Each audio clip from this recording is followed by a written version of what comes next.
December 16th, 1944. Crinkled, Belgium.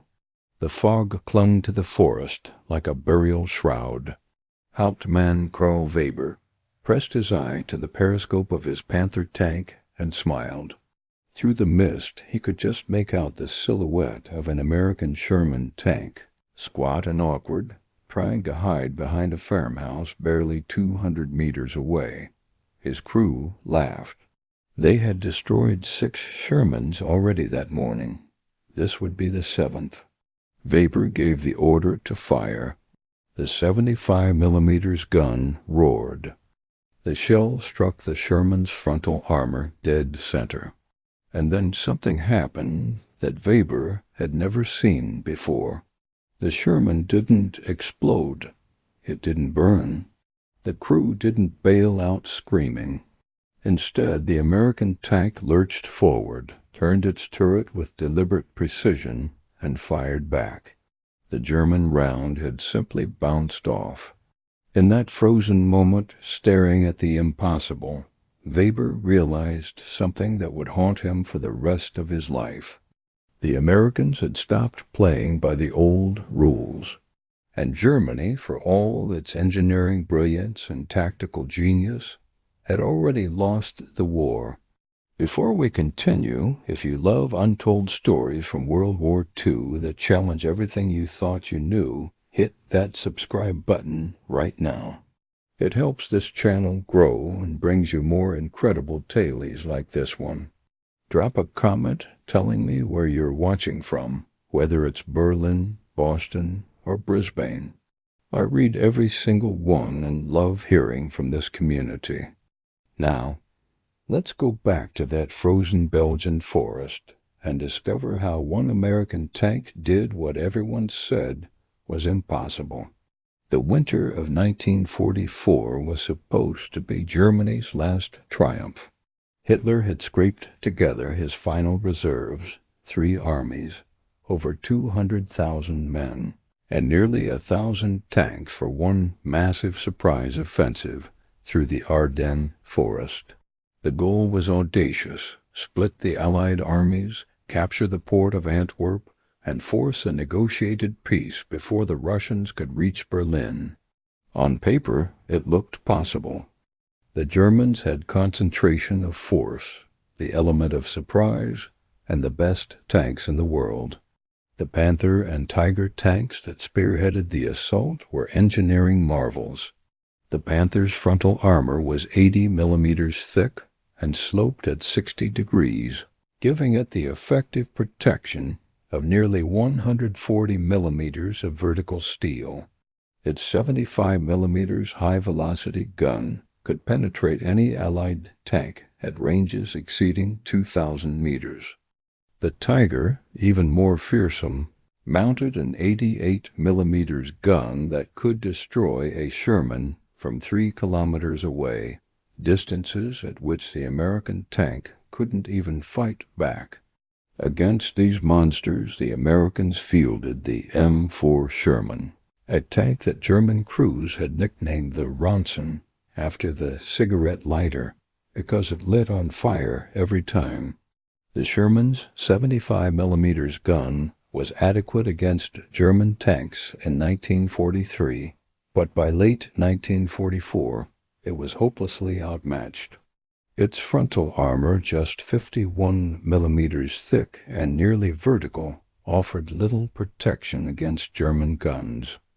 American tank crews knew the brutal mathematics of their situation. In a straight fight, a German Panther could kill 5 Shermans before being destroyed. The kill ratio in Normandy had proven it. American tankers went into battle knowing they would probably die. They accepted it because there were always more Shermans, more crews, more replacements. The doctrine was simple and terrible. Overwhelm German armor with numbers. Trade American lives for German steel until the math worked out in favor of industrial production rather than tactical excellence. But in the Ardennes, the math stopped working. The Germans attacked where American forces were weakest, hitting green divisions that had never seen combat, and exhausted units pulled from the line to rest. The initial breakthrough was devastating. Entire American regiments were surrounded and destroyed, roads clogged with retreating soldiers and burning vehicles. In the chaos, Sherman tanks fought desperate rearguard actions, buying time with their lives. At Krinkeltrochereth, a tiny cluster of Belgian villages that sat astride a critical road junction, the American 2nd and 99th Infantry Divisions tried to hold the line against 3 German divisions supported by over 100 panzers. The fighting was apocalyptic. House-to-house combat in freezing weather, buildings collapsing under artillery fire, men freezing to death in foxholes they couldn't abandon. Supporting these infantry divisions were elements of the 741st Tank Battalion, equipped with standard M4A1 Shermans. These crews had been in combat since D-Day. They knew exactly how outmatched they were against German armor. They had learned to fight dirty, using ambush tactics, firing from cover, hitting German tanks in the vulnerable side and rear armor while avoiding frontal engagements at all costs. But defensive warfare in a static position eliminated those advantages. When German Panthers and Tigers attacked Krefeld, the Shermans had to fight them head-on. The result should have been a massacre, and for the first few hours it was. 6 Shermans were destroyed in rapid succession, their hulls torn open by German guns firing from ranges the Americans couldn't match. Then something changed. Among the Sherman tanks defending Krefeld was a single vehicle that looked slightly different. Its hull sat lower, its turret had a different profile. Most tellingly, its main gun barrel was noticeably longer than standard Shermans, and equipped with a distinctive muzzle brake at the end.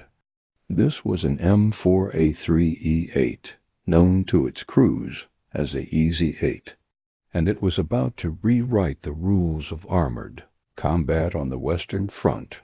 The Easy 8 was the culmination of 2 years of desperate American efforts to produce a Sherman that could actually fight German heavy tanks on equal terms. The modifications were extensive and ingenious. First, the suspension system had been completely redesigned. The original Sherman used a vertical volute spring suspension, or VVSS, a system that gave the tank its characteristic bumpy ride and limited its cross-country speed. The Easy 8 incorporated horizontal volute spring suspension, HVSS, with wider tracks that reduced ground pressure and dramatically improved mobility. The tank could move faster over rough terrain, position itself more quickly, and present a harder target. But the real revolution was the gun. In place of the standard 75 mm, the Easy 8 mounted a 76 mm high-velocity cannon. The difference in penetration power was dramatic. With a 75 mm gun could barely scratch a Panther's frontal armor, even at point-blank range.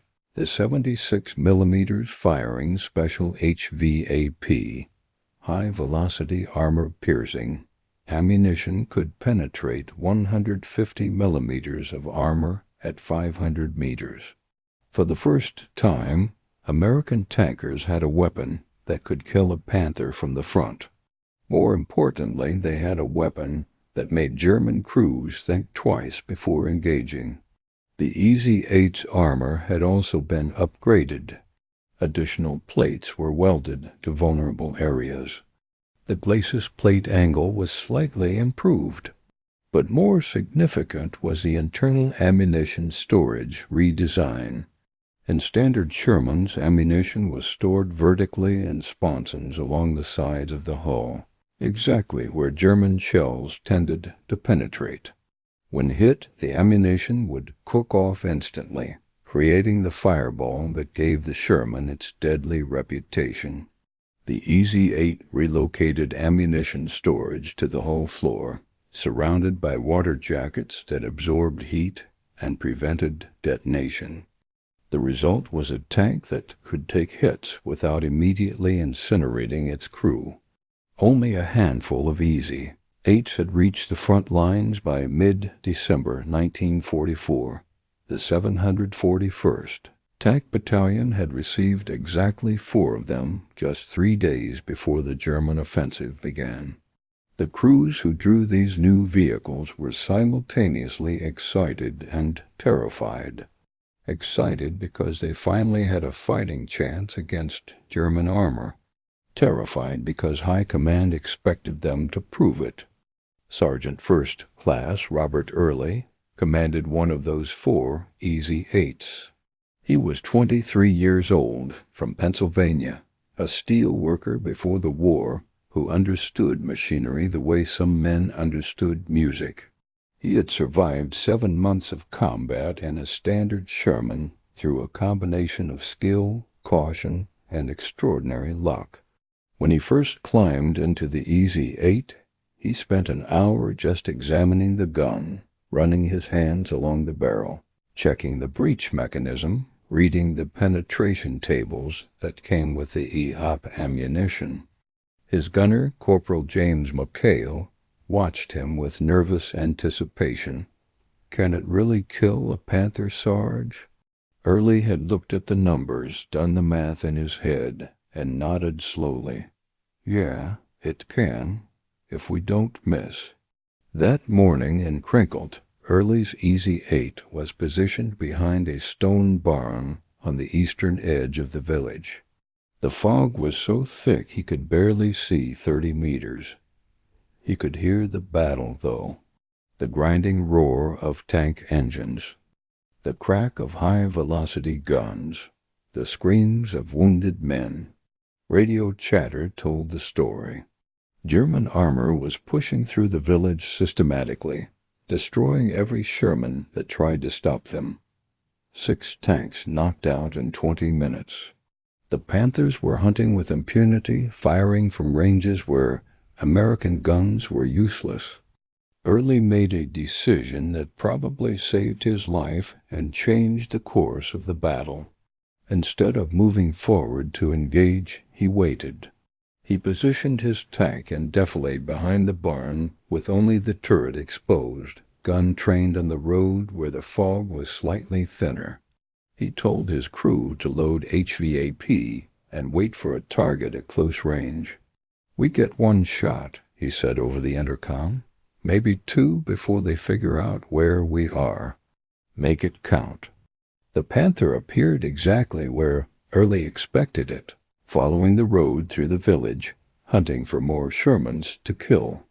Through his periscope, Early watched it emerge from the fog like a predator, turret traversing slowly, searching for targets. The German commander was confident, even careless. Why wouldn't he be? He had already killed 6 American tanks without taking a single hit in return.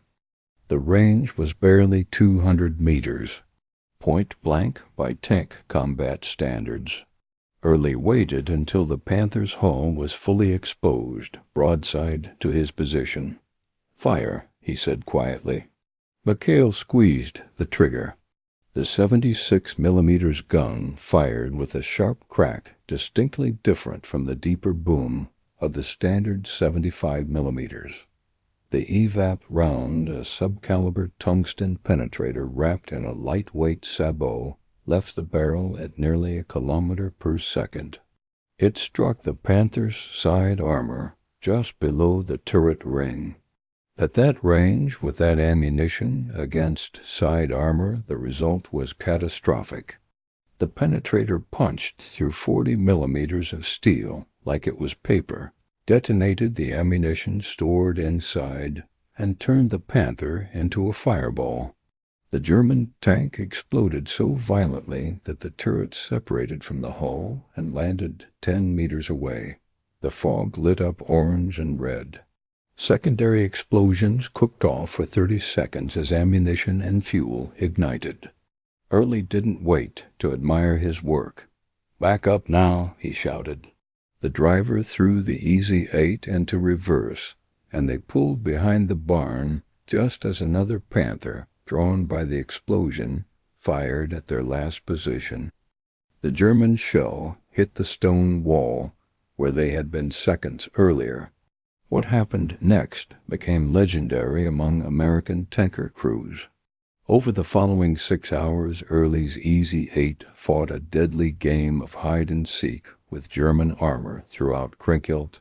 He would appear from an unexpected angle, fire, kill, or cripple a German tank, then disappear before return fire could find him. The Easy 8's improved mobility was crucial. It could accelerate faster, turn tighter, and reposition more quickly than the heavier German tanks. Early used every trick he had learned in 7 months of combat, but now he had a weapon that made those tricks lethal. By noon, his crew had destroyed 3 Panthers and disabled a 4th. Other Easy 8s in the battalion were having similar success. The psychological impact on German tank crews was immediate and profound. For 2 years they had owned the battlefield, engaging American tanks at will from ranges where they couldn't be hurt. Suddenly Shermans were firing back and killing them. The invincibility they had taken for granted evaporated. German tank commanders became cautious, hanging back, refusing to close to effective range. But the real shock came when Hauptmann Weber's Panther encountered Early's Easy 8 in the farmyard fight. Weber had watched his shot bounce off the American tank's frontal armor. It shouldn't have been possible. He fired again, same result. The shell ricocheted away, leaving only a deep scar in the armor plate. Before he could fire a 3rd time, the Sherman's gun flashed. The American round hit his Panther's gun mantlet, the heavily armored shield that protected the base of the gun barrel. Even there, even against some of the thickest armor on the vehicle, the AVAP round punched through. It didn't fully penetrate, but it didn't need to. The impact was so violent that it jammed the turret traverse mechanism and disabled the gun. Weber's Panther was mission killed, unable to fight, and he had no choice but to order his crew to abandon the vehicle. As he stumbled away through the snow, Weber looked back at the American tank that had defeated him. It looked almost identical to the Shermans he had been destroying all morning, but it fought like nothing he had encountered before. Fast, aggressive, lethal. That night, German intelligence officers debriefed tank crews that had survived the fighting at Krinkelt. The reports were consistent and alarming.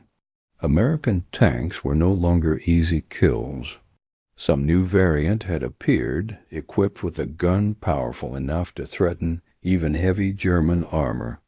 The Americans had somehow, impossibly, closed the technology gap. The irony was lost on no one. Germany had spent enormous resources developing the best tanks in the world. The Panther, the Tiger, the King Tiger, each one a masterpiece of engineering. Each one requiring specialized components, precision manufacturing, and resources Germany didn't have. Each Panther took 55,000 man-hours to build. Each Tiger, 300,000. Production numbers reflected this complexity. In 1944, Germany manufactured approximately 6,000 Panzers of all types. The Americans in that same year produced over 17,000 Sherman tanks. The ratio was nearly 3-to-1. And now those mass-produced American tanks could actually fight. The EZ-8 represented a fundamentally different philosophy of tank design. It wasn't the best tank on the battlefield. The Panther was still superior in a direct comparison of armor, mobility, and firepower. But the EZ-8 was good enough, and there were enough of them, and they could be repaired quickly, and crews could be trained quickly, and replacement parts were always available. The Germans had optimized for perfection. The Americans had optimized for production. And in total war, production mattered more than perfection. Over the following weeks, as the Battle of the Bulge raged across Belgium, EZ-8s proved their worth again and again. At the defense of Bastogne, a single platoon of EZ-8s knocked out 7 German tanks in one engagement. At the Bulge's northern shoulder, they stopped a German breakthrough that threatened to envelop an entire American division. The psychological impact spread through German ranks like a contagion. Tank crews who had fought with confidence now approached every engagement with dread. That Sherman might look like all the others, but if it was one of the new variants, if it had the long gun and the wide tracks, you were in a fight you might not win.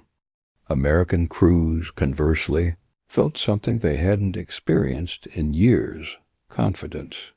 They were still outnumbered, still facing tactical excellence honed by years of warfare, but they finally had equipment that gave them a chance. The EZ-8 didn't make American tankers invincible, but it made them dangerous. And that changed everything. By January 1945, as German forces retreated from the Bulge in disarray, American tank production had shifted almost entirely to the EZ-8 variant. Thousands rolled off assembly lines in Detroit and headed to Europe. German intelligence estimated they would face over 10,000 of these improved Shermans before the war ended. There was no answer to this. No counter-design, no wonder weapon, no tactical doctrine that could overcome the simple arithmetic of industrial production. Germany could build better tanks, but America could build more tanks faster and keep them running with an endless supply chain that stretched back to factories working 3 shifts a day, 7 days a week. Sergeant Robert Early survived the war. His EZ-8 was hit 4 more times before Germany surrendered, but none of the hits were catastrophic. The improved ammunition storage saved his crew twice. After the war, he returned to Pennsylvania and went back to work in the steel mills. He rarely talked about his service, but he kept one photograph on his desk at the mill. It showed him standing next to his EZ-8 somewhere in Germany, April 1945. The tank's hull was scarred with impact marks from German guns. The tracks were caked with mud, but it was still running, still fighting, still refusing to die.